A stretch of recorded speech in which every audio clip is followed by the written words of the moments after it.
In your response to brain rules, I noticed that you mentioned how the brain is able to stretch. And in order for our brains to stretch, we have to push our brain past its limit. And in order to do that, we have to get our students to start thinking for themselves and challenging them to think beyond what's right there and critically and thinking outside the box and allowing mistakes to happen and having students being able to succeed without our help.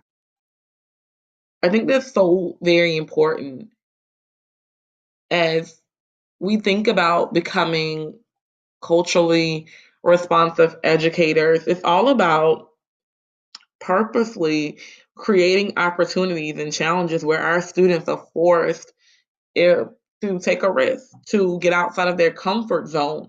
What do I do to help myself whenever I'm stuck? How do I get unstuck?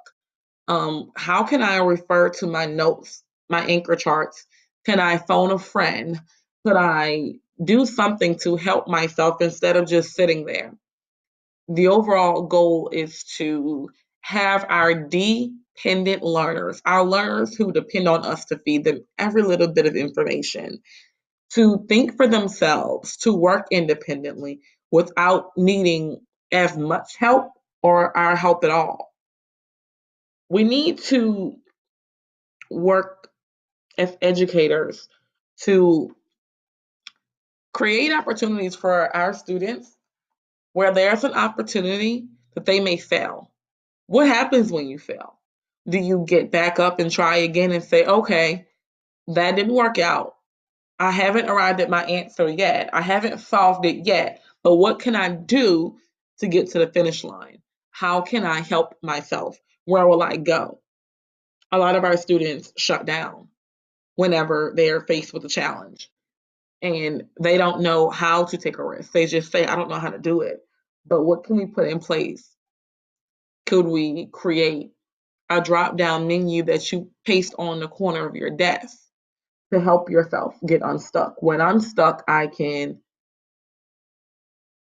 do this to help myself. I can use my strategies. I could phone a friend. I can try my best. And if I'm making a mistake, I then will provide an opportunity for my teacher to see where I went wrong so she can help me. And once I make that mistake, I'm going to learn from it. Challenges are the way to go whenever we're thinking about working toward being a more culturally responsive educator.